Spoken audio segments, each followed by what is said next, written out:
Good morning. I'd like to introduce myself. I'm Corrine Labbe. I'm the director with Prince George's County Department of Corrections. And to my left is Dr. Mesky, who serves as our medical director at our facility, but she's also our project director for our MOUD program, for our MAT program. We've been doing MAT now at our facility for approximately 3 years. We started out as a result of HB 116, but prior to HB 116, we had always had substance abuse treatment, jail-based substance abuse treatment, and we also had an in-house therapeutic treatment program. So we were familiar with the needs for treatment and all. And when we had pregnant women come into our facility, Dr. Mesky, as our medical director, had always provided medication assistance for those individuals. One of the things that I think the advantage that we had and where we were blessed as opposed to other jurisdictions is that at Prince George's County, our medical facility and our medical staff is within our facility. So we have an infirmary within our facility that consists of not only just physicians, healthcare practitioners, medical healthcare practitioners, but we also have mental health practitioners on staff as well. And I also have on staff treatment staff, addiction counselors as well. So it made us transition to and meet the requirements of HB 116 very easy. But prior to going into actually do the fully implementation of HB 116, we trained our staff, particularly our specialty unit staff, our correctional officers, with Narcan training. Our health department did that. And we had every staff know how to use Narcan, as well as we administered it to our specialty, our emergency response team, and our K-9, and we also were giving it to the inmates, placing Narcan in their property upon release. The ultimate decision, though, as far as how to treat someone on medication-assisted treatment is Dr. Mesky. Although I am the director of the facility, I leave all the decisions when it comes to the medication-assisted treatment program to her. And as we developed things, one of the things we discovered was we realized that we needed to address the reentry piece when they go into the community. And so we partnered with a community provider to refer those who are getting released with continuing on their treatment. And she's had to discover and realize how to give them a prescription. Our biggest thing we found out was that, and I think anyone knows in this business, is that once you release someone and they become a returning citizen in the community, once you're in the community, you can become elusive, and it's hard to really keep them interested. And we found out during the pandemic, we were able to keep people more interested and engaged in continuing their treatment on medication as opposed to pre-pandemic days. And I'll let Dr. Mesky explain all of that. Our challenges have been, when it comes into the community, is also getting peer recovery specialists. We found that to be difficult. It's strange, but for some reason the peer recovery specialists, they want to work in the community, but they didn't at the time want to come into the facility. So we found that to be a challenge. But I'll let Dr. Mesky give an overview of what we have accomplished in our program. We find our program to be pretty successful. We know that we can expand it and all. We have an average daily population right now, about 950 inmates. And so we're a pretty large facility, and we have juveniles as well that are that are waived to adult status. But most of our offenders, I am finding as director, have co-occurring disorders as well. And so we also have to consider, when we're treating, we also have to consider not only the addiction, but we also have to consider the mental illness that they may also suffer with as well. So I'm going to turn it over to Dr. Mesky, and then if there are any questions, we'll proceed from there. Okay, thank you. My name is Mesky. I'm the medical director at Prince George's County Department of Corrections. I've been there for many, many years, 22 years. And it's a great facility because Department of Correction is very supportive of what we want to introduce as a program. If that was not the case, it wouldn't be possible to do it. That's why we are, as Darren said it earlier, we are one of the first to introduce or to implement, rather, the HB 116. And that was exactly 3 years ago. May 2019 is when we started. So far, we've treated 455 patients. I think that is the largest number from any of the county facilities. I believe the number would have been much higher than this if it was not the COVID pandemic, where our census went down by 50%. But what also happened is during the COVID, the inmates stayed longer because of the court postponed.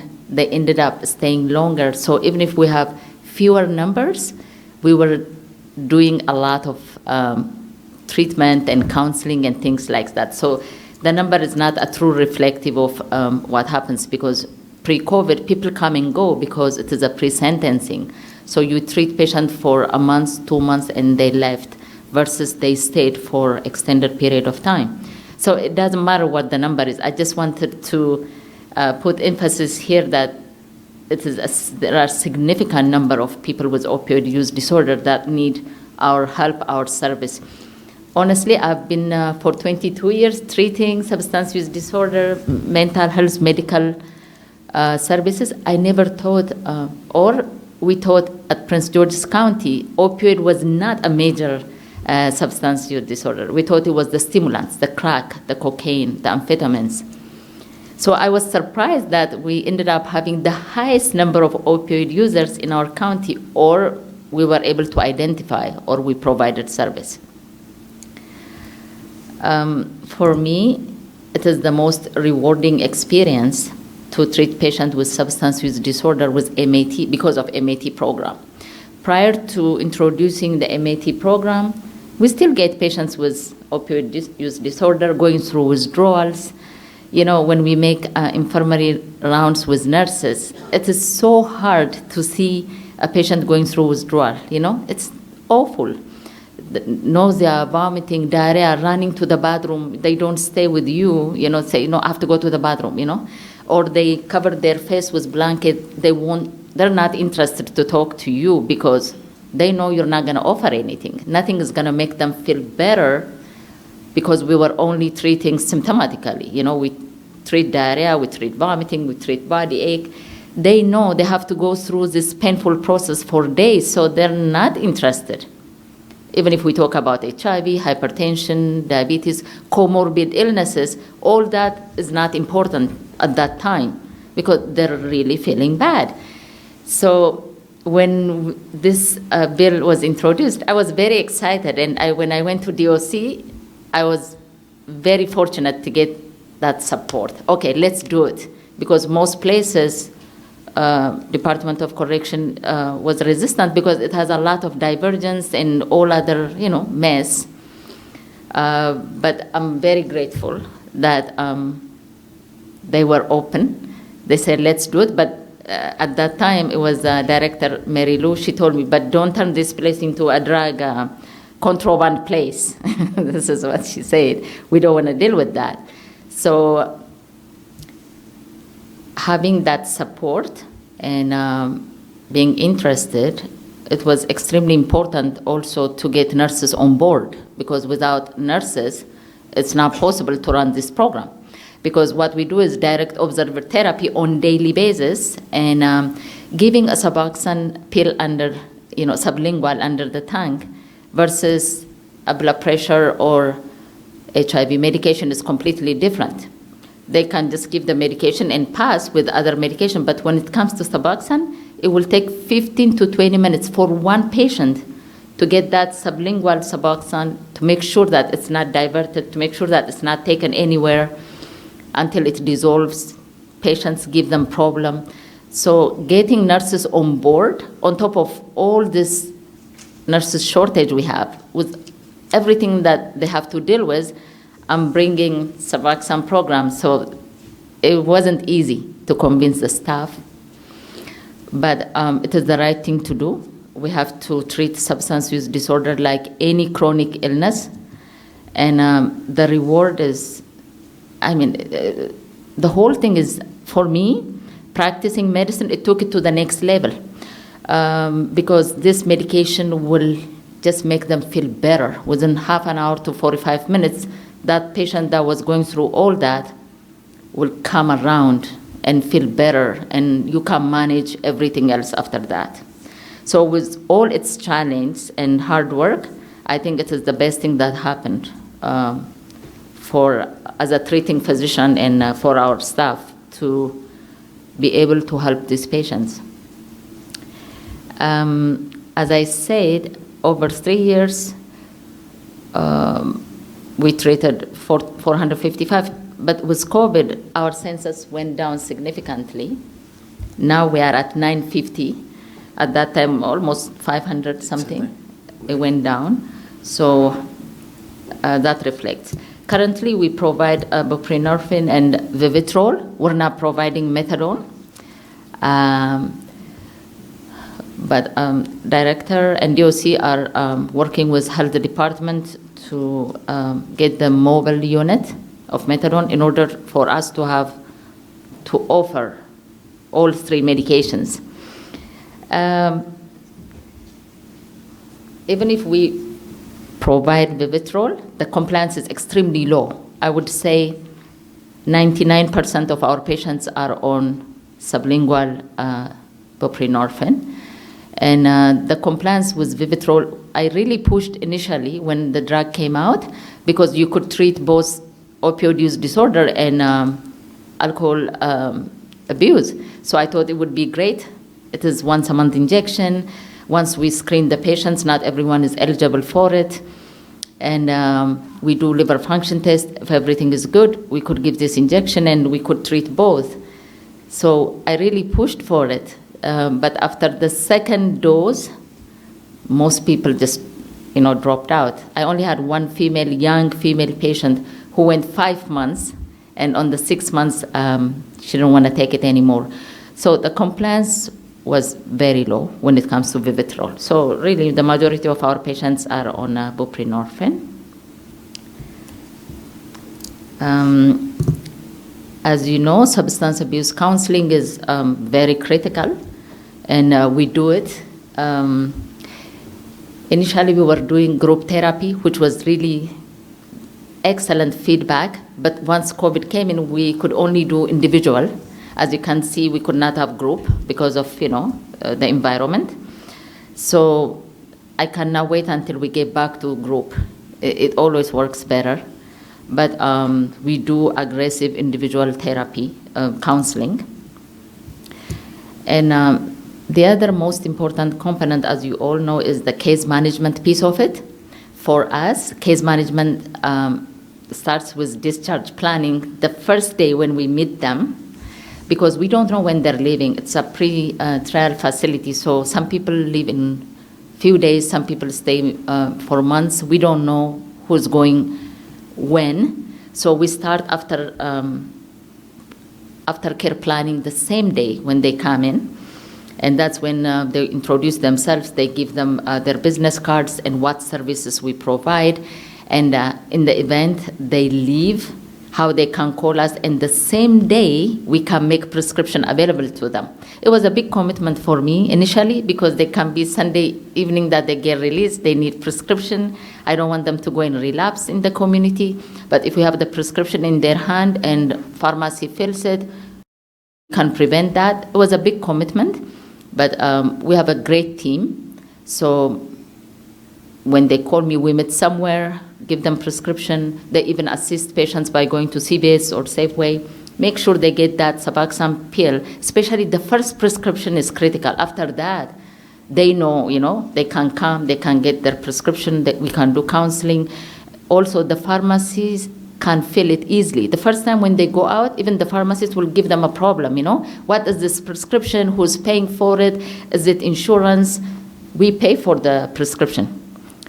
Because it is bridging the gap.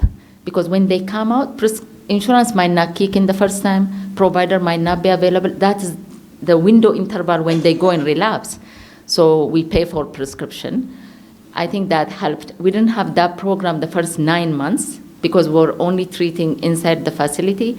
So when they leave, it was a challenge. Even if we tell them where to go, whom to call, our patients, they need that hand holding. So if we want to be realistic, just giving the numbers and referring and giving them resources might not do it, especially when they just come out. After a couple of weeks or months, that's doable. So I think 9 months into the program is when they gave us another grant for the community-based piece. At least let me stop there, and director can take on the highlight of the program. I'll continue by saying that one of the things that another challenge we discovered was that because we are a pre-trial release facility, 93% of our offenders are pre-trial. And so as a result of it, prior to COVID, pre-COVID, the average length of stay was only 30 days. So even if they came in with an addiction, the turnaround time was so quick because they were right back in the community. As Dr. Meskerem said, they were coming in, she started treating them, and she looked for them, and then a day or two they're gone. And so they may be relapsing, and then we may see them the following weekend coming back in and out. And so one of the things that we instituted with our counselors, our substance abuse counselors, our licensed counselors, was we adopted the expert policy. So our counselors go in immediately from day one. They're hitting our medical unit just like emergency room treatment and emergency practitioners, so that they can address and see what the issues are to bridge that gap when it comes to treatment. Another thing that Dr. Meskerem, and she didn't mention this, that was put in our community piece was that nutrition for her is very important. And so she says not only do we need to treat the addiction, but we also need to learn how to also eat nutritionally, because addiction will not have you eat right, and that could also contribute to other chronic care factors. So we required our community provider, as they go in and come in for group counseling, and as they go in and come in to get their medicine from the community provider, they are also provided meals so that they can learn how to eat properly. So those are the kind of things that we have noticed. Now, we do have this session of grant. I think in the last report I read, we did 180 of unduplicated individuals, but we do have those who have been repetitive. One of the things that I think why the offenders are not interested, the inmates are not interested in Vivitrol, is because they know that will completely, and I think it's a wonderful drug myself, but I'm not an addict, but who am I to say? But I think it's a wonderful drug because you're completely no longer addicted to your drug of choice, the opioid drug, but at least with Suboxone, there's some euphoria, and that's what they look for. They want that euphoria and all. We are considering to go to the injectable because diversion can be a problem and hasn't been a major problem for us, but we have had some issues with diversion and the inmates hoarding the Suboxone, particularly during the pandemic when they had to come down and when it was really strict CDC guidelines, and it still is for us congregated living environments. The inmates have to have their mask on, and they had a way of hiding the pills and hiding the medication under, it would look like to the nurse like they actually did swallow, but they really didn't swallow. And so we found out through our shakedowns and all that we have seen diversion and found where they may exchange it for commissary. You know, they do their own little enterprise within the facility. And sometimes we do have those enterprises going on in our facilities and all. And so as a result of it, we've had to change some of our policies on having the inmates sit a little longer, making sure that they are swallowing the pill and all before they actually return to their housing unit and all. So I found the program to be essential and necessary.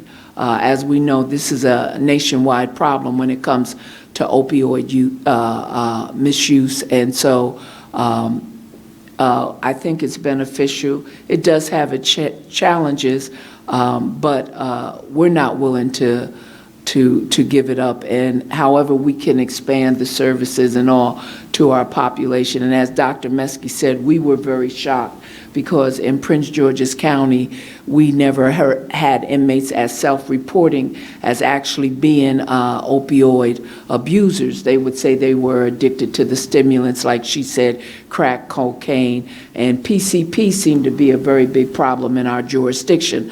So but as we implemented the MAT program, we found out that we had what I would call poly users. And I'm sure everyone knows that with some addictions and with addicts, one of the problems is this may be your drug of choice, but when that all else fails, if your drug of choice is not available, you're going to go to something else. And so we have found out that a lot of our inmates are poly users, but most of them have come in and they're honestly reporting that they are opioid users, be it do they do it through inhalants, injectable, or taking a pill, and that's what we're finding out. So we're open for questions. Yeah, before that, I want to talk a little bit about the challenge. I think the biggest problem is when inmates come through intake, we want to identify during the initial step, when just came into the facility, because that's when they go through withdrawals.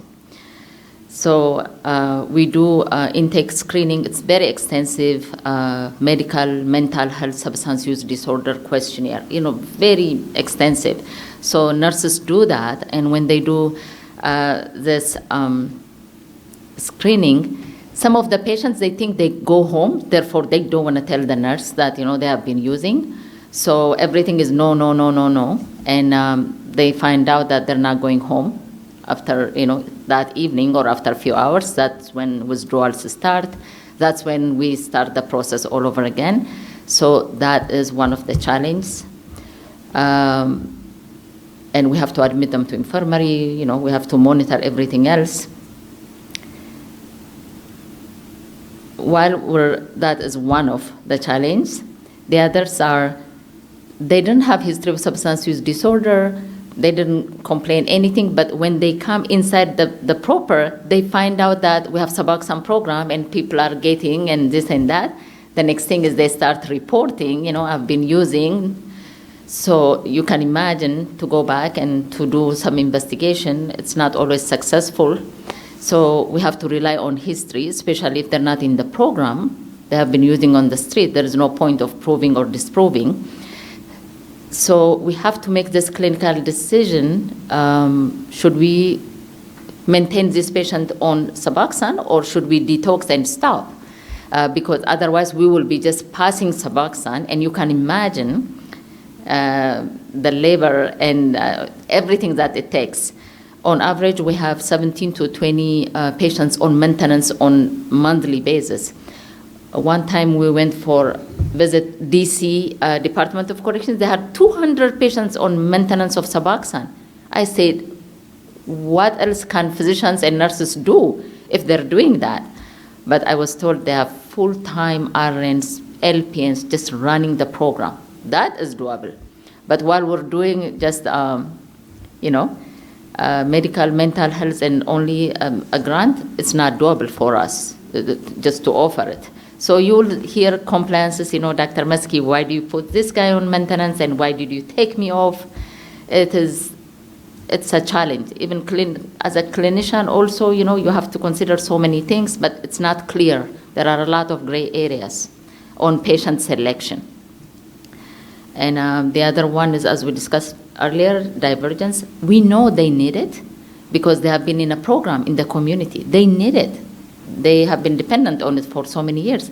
And yet they're playing these games that they get us in trouble with DOC.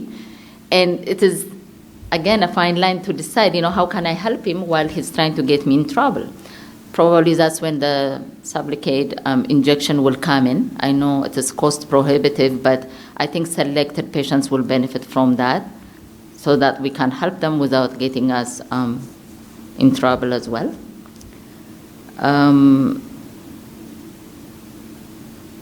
And the other is patients when they come on methadone. Right now we don't have a methadone program, but we're working with health department to make that accessible. These days I don't see a lot of patients coming from methadone program to our facility. I don't know if that is the case everywhere. I don't get a lot of patients coming off methadone clinic. But when we get even that one pregnant woman who goes to methadone clinic and now she's with us, by any means we have to provide that methadone. So you can imagine how challenging it can be, because I cannot send her to our health department. If she didn't go to that program, it will take more than 7 to 10 days to enroll her in that program. So officers need to drive one pregnant woman to St. Mary's or St. Charles, wherever she was getting the program. So with officers overtime and shortage, it's challenging. There were a couple of times I sent pregnant women out of state. They came out of state, so I couldn't send them anywhere, They came from West Virginia or Pennsylvania. I sent them to emergency room where I practice medicine, I admit, at University of Maryland. And the ER physician called me and said, "What are you trying to do? Why did you send this lady here? Because she needs methadone. Who told you that I'm a methadone dispenser?" But I didn't know where else to send her, honestly. I didn't want a miscarriage. And she had to stay 3 days. I repeated and sent. It was another ER physician. They called me and they they were not happy with me. So I can see how it can be a challenge. I could not give her anything else. She needs the methadone, and I didn't have it. And where else can I send her? So I think the mobile unit will help us with that. There are not many of them, but if they come, we cannot replace, we cannot switch, and one is too many. So those are the challenges that I can recall. Any questions?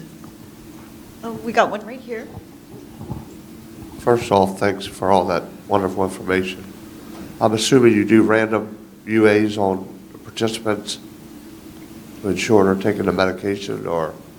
No, we don't. We don't do random because we go by enrolling them from the get-go.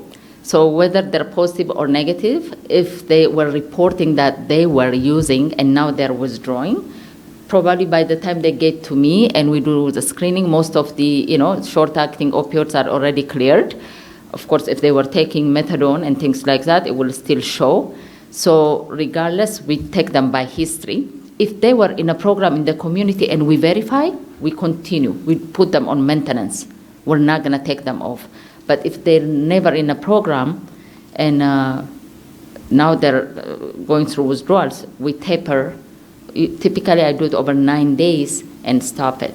So there was no point in doing the random thing. And so far, we didn't see, 22 years that I practiced there, I never saw overdosing in the jail. But I heard in other facilities, drugs come in and people overdose. And so it is also critical to do this urine tox. And secondly, the counseling, how often and how long does it say you have to give them counseling, the participants? Yeah, the counseling, the first one is as soon as they come in, the same way we do screening, there is a program called the SPURT. It's short. They go and, identify these people, and they give us a synopsis or a summary of it. Then our counselors, in the past, it used to be group counseling, so you can have 5, 6 people in one group, and you could do it more often. But now, since it is individual, we do it the first 1 month, very intense.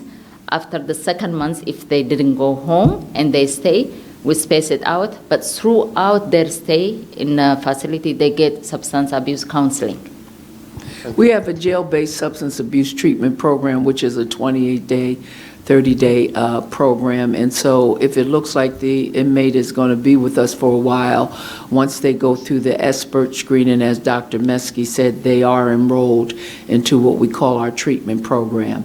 And so then they go through the jail-based substance abuse program. We also have some other trauma training programs as well. So we look at trying to approach the inmate from a holistic standpoint. And so we also, we have a program called TAMAR for the females, and it deals with trauma, addiction, mental health recovery. And then we have what we call MTRIM, which is a male trauma program as well. So in addition to the jail-based substance abuse program, they also may be enrolled into our trauma recovery group programs as well. Thank you. Got a question over here. So, Dr. Mesky, 23 years in the same jail. I'm amazed. I'm in awe. And so I want to highlight that part. I'm just in awe of that statement. My question for both of you is this. We all know about the great challenges to operate these programs, and they've been made crystal clear all morning. But what I want you to be able to do, you've operated since, is it May 19th of 2019? So next week is your 3-year anniversary. In that time, can you give like a vignette of what would be your greatest success, accomplishment, where life was changed or something like that? I'd just like to hear you address that. I need something hopeful in this moment, so I'm looking for anything.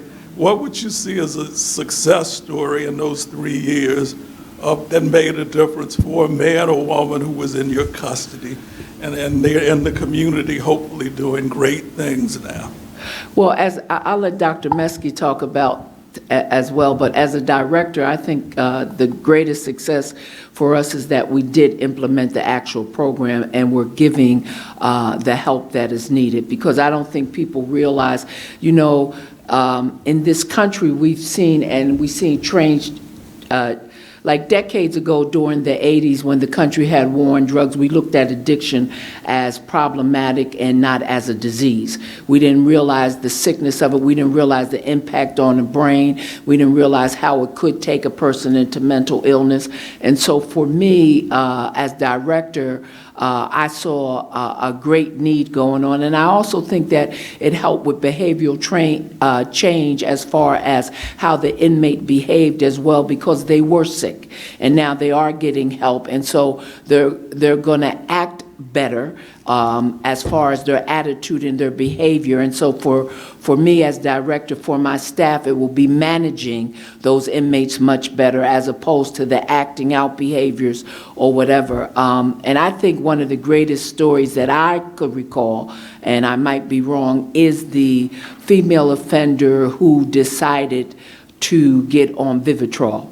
And the reason why I say that is because she was a very young woman, and she started her addiction as a young woman. And when she came into our facility, I recall Dr. Mesky basically saying her nasal passages were basically destroyed and disintegrated.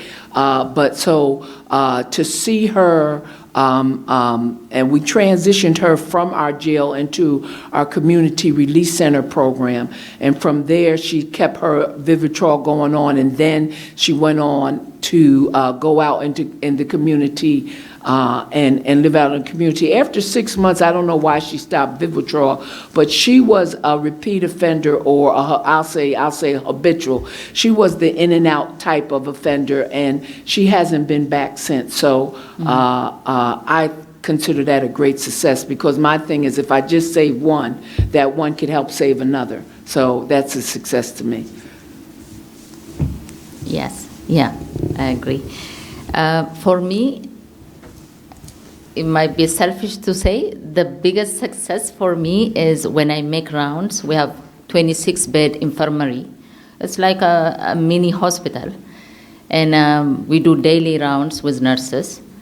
The biggest reward for me is to see a patient who's going through withdrawal. It is like no other illness. Honestly, it's just horrible. And the moment you give this medication and they feel better and you go back, to get more history because they don't talk to you before that. Honestly, you cannot get much out of them. So the fact that he's sitting and talking to me, he's interested, why he's in jail, or he's talking about his family members, it is because we treat hypertension, diabetes, HIV, we don't see the effect right away within, half an hour, 45 minutes. This is one rare condition that you treat and people start feeling better right away, other than pain management. I think the other one is pain management. You give pain medication. If it is effective treatment, you see patients feeling better, grateful, and they talk to you. And patients are so grateful. I think I only got 2 patients so far who didn't get better, and they said, I hate it, you made me sick. And one, I know why, because we gave her the medication too early. She was on methadone, and she was supposed to stay 72 hours before that went out. And she told us, and she swore, because she thought, she was going through withdrawal, so she thought she would feel better if she takes the Suboxone. Even if I told her it will make you sicker, let's make sure that it's 72 hours.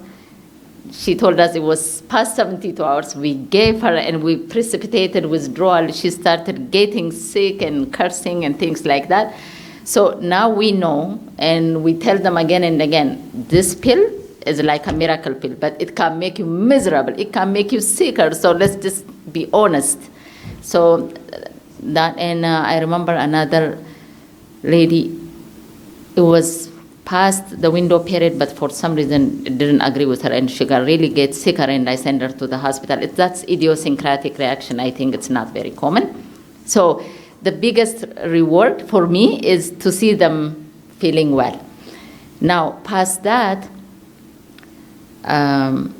when I see them coming back again and again, they're like family members. When you stay there 22 years, they tell you, how old is your son now? You were pregnant the last time. That is how the discussion happens. They know how many children I have. And so why are you back again? It is because, I relapsed this and that. And now, when we have this program, say, no, you don't have to come back here to see me. You can see me in the outside, because we have a program in the outside. And we laugh about that. And once we give them that prescription, yes, I'm doing the bridging, the gap. So I do it in the community, and because they gave us additional grant to do that piece. So before COVID, we do our group after 5 p.m. I go join the group, and we have dinner, we eat together, and they know me inside. Now we are outside together. So it is good to see, because inmates are like any of us. They happen to be inside, but when they're outside, we're the same. So we can discuss freely, rather than with orange jumpsuit and they're on the other side. Here we can have real discussion, and that was very rewarding for me. I remember particularly one young man, he's in and out, so non-compliant. His mom will drive him to bring him to the program. I invite her. I don't want her to sit in the car. She sits with us in a group. We eat dinner together. Honestly, it's like my brother. I tell him, why do you want to do this to her? This is what I was doing on side. After a while, he will show up. She doesn't have to come. And he never dropped out of the program. One time he came back for other reasons. So I think if we do a good aftercare, by the way, we're very successful treating people with opioid disorder inside the facility, because they're captive audiences. Where do they go? It's one more fun thing, to do group and to take medication. They don't have much else to do. But once they leave the facility, it is hard to find them. I give them my cell phone. They don't call. You call them, they don't pick, because the last thing is they don't want to deal with you once they leave. They're not interested. But COVID changed that. I don't know what happened. When we call them, we find them. We can do counseling over the phone. We could give them prescription. I think there wasn't much going on in the community, but compliance was amazing during the lockdown time. They were at home, probably not doing anything else. So for me, I think the rate of relapse is less with the people that I follow in the community, because we see them, because they're coming, because they're not back in jail.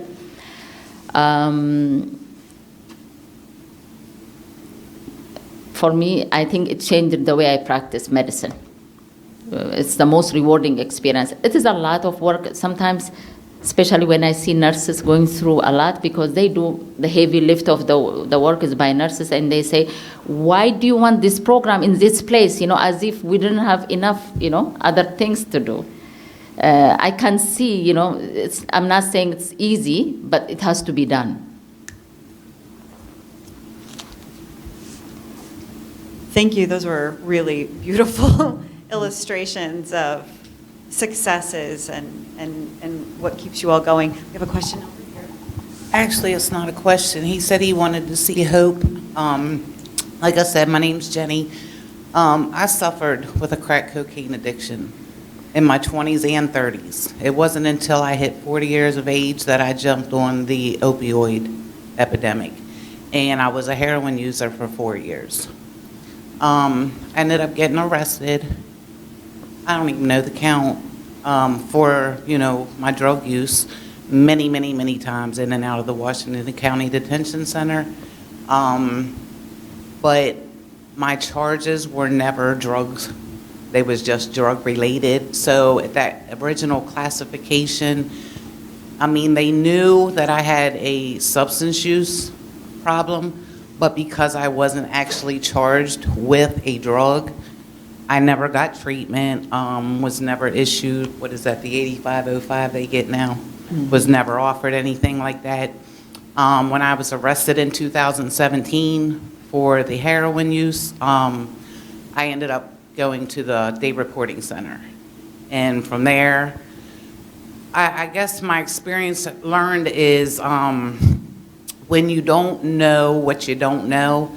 So I didn't know where to go. I didn't know any resources. I didn't know of any sober living places.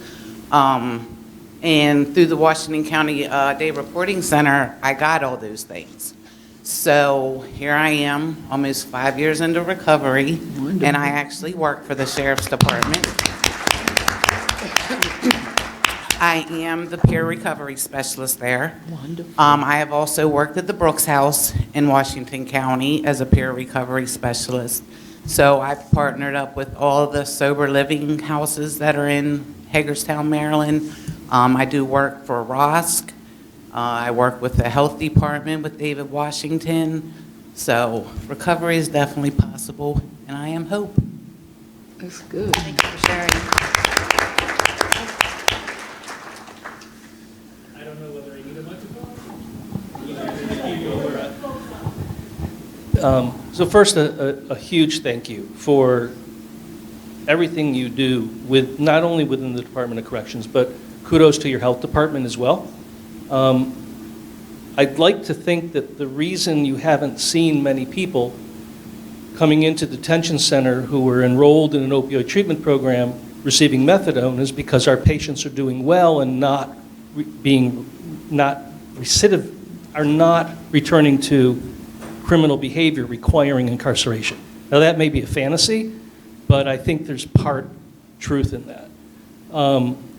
My question really is more about the future and what your plans may be to add the importance of methadone treatment.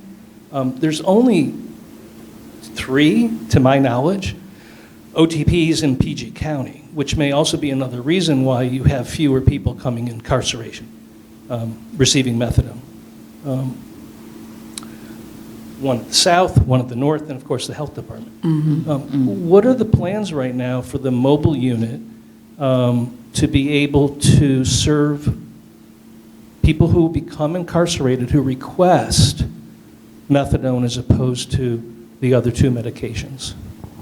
Well, it's very, our plans are real embryonic right now in the sense that we're just doing the talking and talking about doing the logistics as far as the MOU. But we do see the importance of having methadone, and we do know that we have to add that as a 3rd medication. I'm going to be honest with you, because of the regulations with methadone and what it requires you to do and all like that, the steps and all, I really don't want to, as a director, have methadone necessarily within my department. And so because substance use is disorder, the substance use disorder is a public health responsibility. I'd rather it stay with the health department, and so I do like the mobile concept, and so we're going to try to hopefully within the next 90 to 180 days we could get that coming to our facility on a regular basis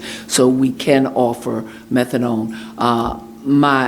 As I said, the downside to the methadone, and a lot of individuals don't know about it, is what the DEA requirements are and the regulations behind it. And so that's why I'm hesitant about having it as a director, directly dispensing it from the department, and just the requirements of what also for the offender, what they have to do as well. No problem. Like everybody else, thank you for what you're saying, what you're doing. My question was, at any given time, how many patients are you seeing in your program? I know you said that you had 950 inmates, and I think that you said across the time you did about 450 some patients. But at any given time that's participating in out of that population, what would that number be? Around 17 to 25 patients at any given time. All Suboxone, mostly Suboxone? Almost all Suboxone.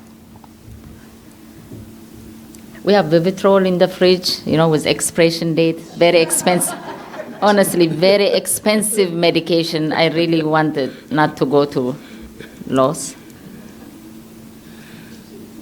The inmates prefer Suboxone as well, and that's because of the euphoria, to just be real candid about it. I mean, I'm not a person that has been had an addiction like that, but my addiction probably is food. I like to eat, so when you have that one comfort food and you keep going to it. I have a bad sweet tooth. That's my addiction. Hi, everyone. My name is Corrine. I need to get off sugar. So I think that the feeling from what sugar, how sugar, but just the taste of it and all. So I'd rather have that pie than have the Brussels sprouts. And so I think that that's the same thing with the inmates as opposed to having Suboxone versus Vivitrol. They know Vivitrol will take away the cravings and all like that, but they still want to have that feeling, and they don't get that euphoric feeling, and so that's their turn off.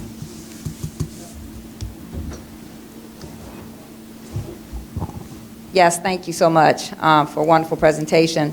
In Montgomery County, we too have, when we have an incident where a person is diverting, if that has been proven, then we do offer the Vivitrol, but we haven't been successful when that Vivitrol is offered to that person. Yeah.